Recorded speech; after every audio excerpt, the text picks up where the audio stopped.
Right, guys, y'all don't get to see much of the Mustang. I'm really wanting to jump on this thing and try to get some of the stuff I got planned for it done, but figured I'd fire it up and get it running. I just fired it up a second ago and did pretty good.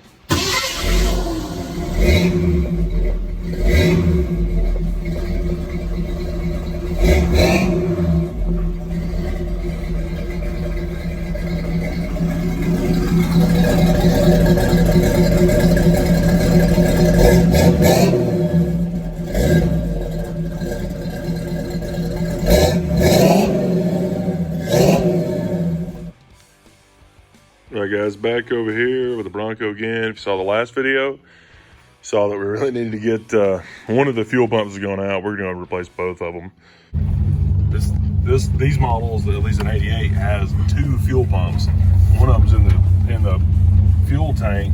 One of them is on the rail, and one of those 2 is going out. So we don't have enough fuel pressure to make it run correctly, and it's slowly going out. So what I'm having to do, you can hear how bad it sounds. Sounds super goofy right now. Yeah. So it'll let it prime back up, and then it'll run right again. So we got new fuel pumps here. So get those installed and see how that goes. All right, guys, Greg's here. Hello. Got the rail fuel pump coming out. We took out 2 bolts down here, and then got the lines disconnected. All you do is pull this little white plastic tab off of there, pop it down, and then just slide them back. It's pretty simple on these, but it looks like we're gonna have to take the drive shaft out, or at least disconnect the front, so we can pull this down beside it, get that one changed out. Boxed in won't go on it. Oh no. Good job, Ford. I'm a Chevy guy, in case y'all didn't know. Wonder if we can do a socket. Probably. All right, guys, we were able to get this kind of off to the side and just pull down on it past the drive shaft without having to remove it. So we're able to get it out. Now we'll unbolt this shield from there, pull that off, and then get the new one dropped in.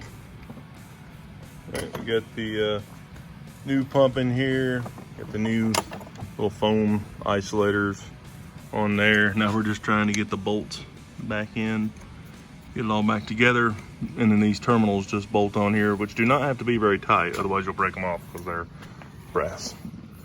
Ask me how I know. Where's the other? There we go.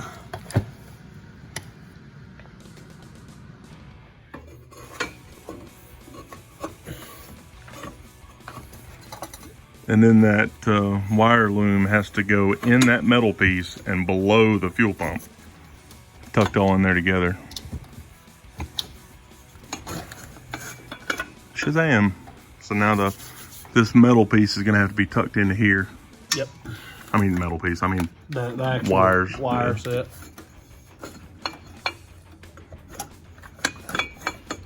So I pulled it out the bottom. Greg just shoved it through the top. Either way, it will come. We got to remember to tighten up a couple bolts that we got loose over here. All right, guys. So one of my terminals broke off, so I had to fit a new one and then stretch it out so it would fit over the fat end there.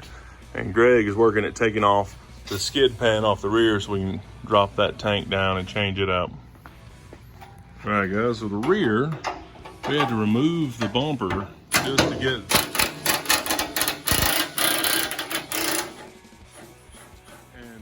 To get the bumper off, you have to undo these bolts and push this piece in. What I don't know is how the heck do you get these back in place to go here and push them back in? And maybe I just figured it out.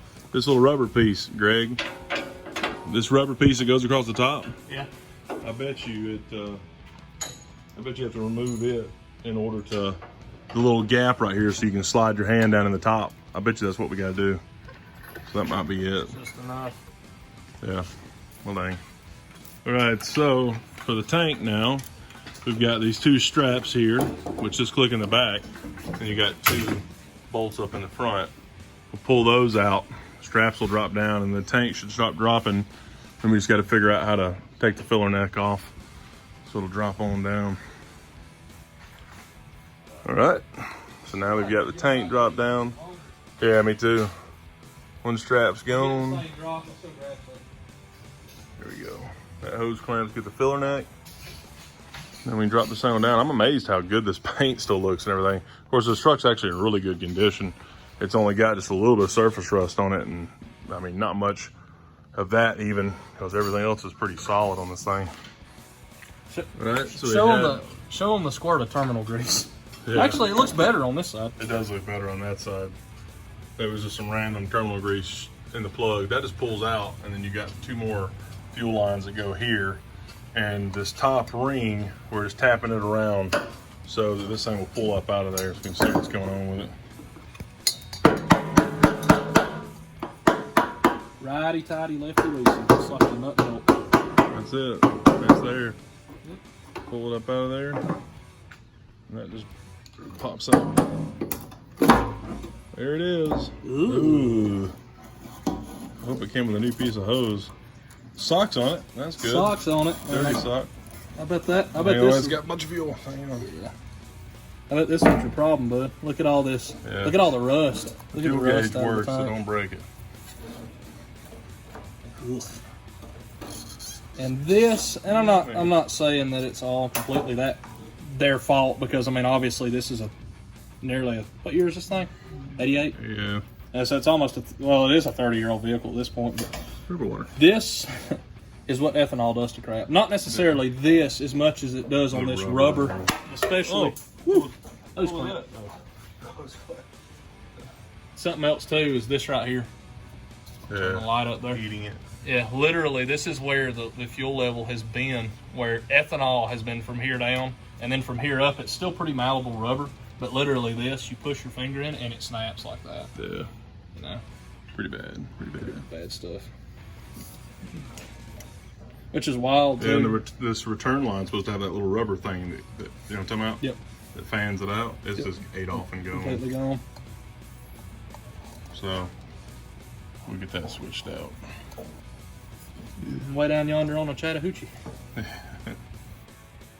All right, guys, so got the fuel pump switched on in here, and I didn't film it. Already got it back in. So now we're gonna start jacking this thing up and get it hooked back in, and then try to get everything fit back up there. All right, guys, Grady's finishing up the bolts. Luckily, Daddy showed up over there. Was able to help us do this, because these bolts are connected together on the inside, and you have to have them lined up before you put the bumper in place, and then try to use a magnet to pull them through. Or at least that was the way we figured out how to do it. It took longer to do that than it did to really pull anything else out or put anything back. So, whew.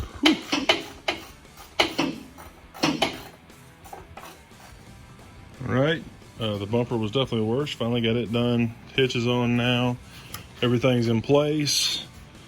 Should be able just to drop all this stuff out and make sure everything's good. All right, guys, it runs, and it seems to be running pretty good. Letting it warm up, make sure everything's good. We topped off the radiator and some other stuff and moved the hose around, so make sure we don't have any leaks, and I think it's gonna work. All right, guys, it's the next day, and the pumps definitely made it better, but still didn't fix the total issue of it running like crap. So now we're deciding to replace this filter, which it looks like it's been replaced before.